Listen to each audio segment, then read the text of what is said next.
Roosevelt, whose family had been New York bankers since the 18th century, whose uncle Frederick was on the original Federal Reserve Board, was very sympathetic to the interests of the international bankers, and the interest was to enter the war, as we've seen, nothing is more profitable for international bankers than war. In a journal entry by Roosevelt's Secretary of War Henry Stimson, dated November 25, 1941, he documented a conversation he had with Roosevelt. The question was, how should we maneuver them into firing the first shot? It was desirable to make sure the Japanese be the ones to do this, so that there should remain no doubt as to who were the aggressors.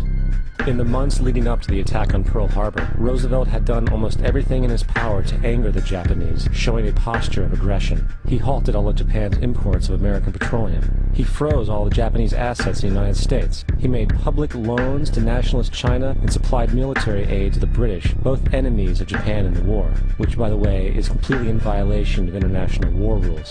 And on December 4th, 3 days before the attack, Australian intelligence told Roosevelt about a Japanese task force moving towards Pearl Harbor. Roosevelt ignored it. So, as hoped and allowed, on December 7, 1941, Japan attacked Pearl Harbor, killing 2,400 soldiers.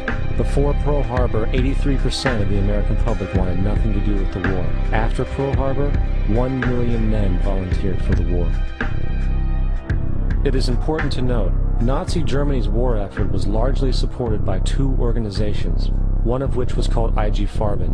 IG Farben produced 84% of Germany's explosives, and even the Zyklon B used in the concentration camps to kill millions. One of the unspoken partners of IG Farben was J.D. Rockefeller's Standard Oil Company in America.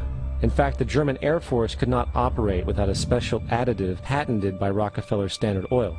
The drastic bombing of London by Nazi Germany, for example, was made possible by a $20 million sale of fuel to IG Farben by the Rockefeller Standard Oil Company. This is just one small point on the topic of how American business funded both sides of World War II. One other treasonous organization worth mentioning is the Union Banking Corporation of New York City.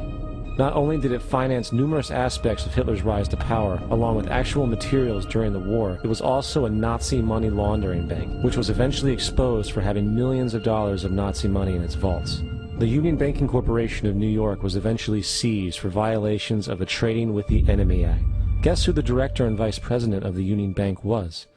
Prescott Bush, our current president's grandfather, and of course our former president's father.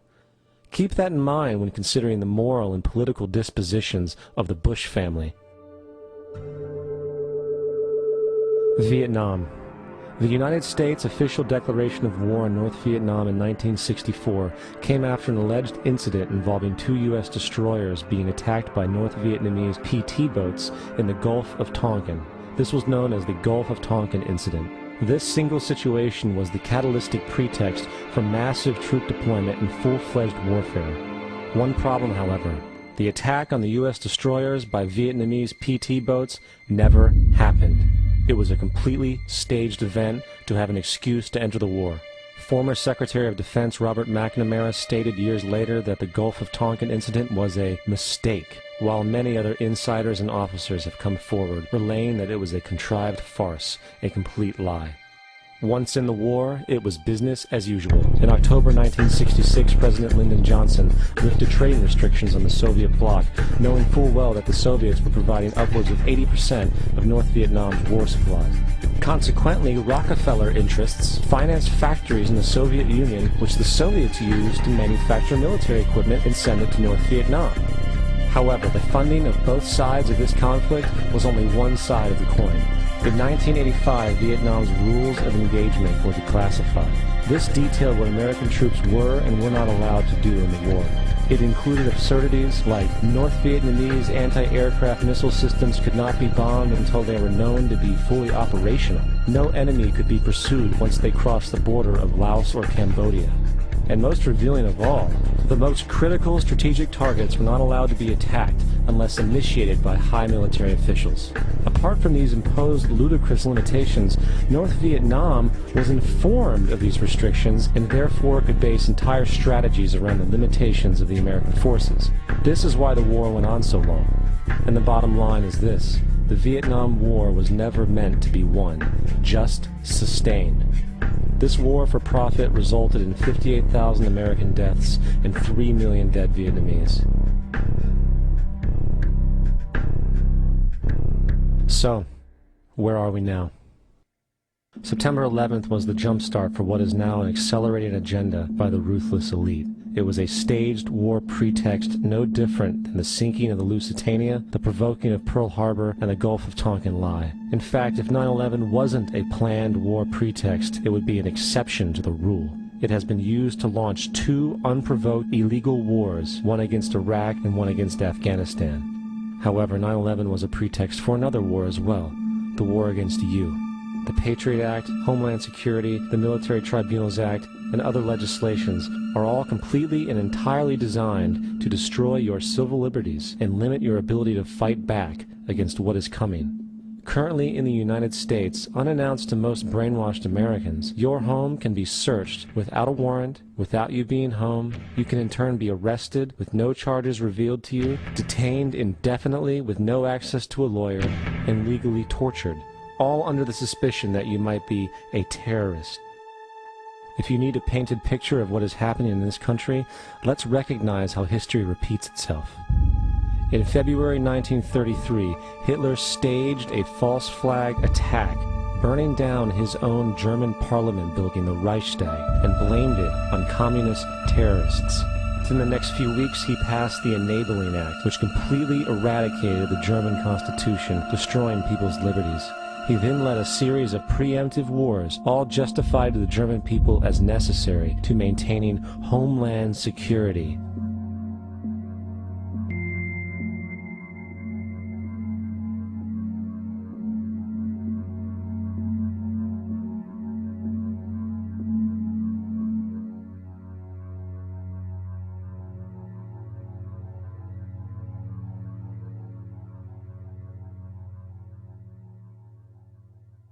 Am Schicksal des Kommunismus und der sich mit ihm verbrüdernden anderen Organisationen ändert dies nichts. Our enemy is a radical network of terrorists and every government that supports them. It's time to wake up. The people in power go out of their way to make sure that you are perpetually misled and manipulated. The majority's perception of reality, especially in the political arena, is not their own. It is shrewdly imposed upon them without them even knowing it. For example, the public at large actually believes the invasion of Iraq is going badly, as sectarian violence doesn't seem to stop. What the public fails to see is that the destabilization of Iraq is exactly what the people behind the government want. This war is to be sustained so the region can be divided up, domination of the oil maintained, continual profits reaped for the defense contractors, and most importantly, permanent military bases established to be used as a launching pad against other oil-bearing, non-conforming countries such as Iran and Syria. For further implication that the civil war and destabilization is purely intentional, in 2005, 2 elite British SAS officers were arrested by Iraqi police after being caught driving around in their car shooting at civilians while dressed up as Arabs. After being arrested and taken to a jail in Basra, the British Army immediately requested the release of these men. When the Basra government refused, British tanks came in and physically broke out the men from the Basra prison.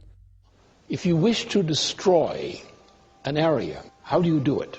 Well, there are 2 ways. You can go in there and bomb it and so forth, but that is not very efficient. What you do is you try to get the people in that area to kill each other and to destroy their own territory, their own farms. And that's what's been done in that area.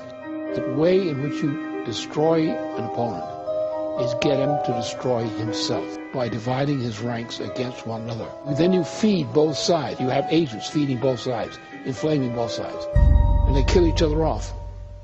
And it's time that some of us woke up to this reality, to understand that people who try to maintain empires and create empires do it by manipulating the people they're trying to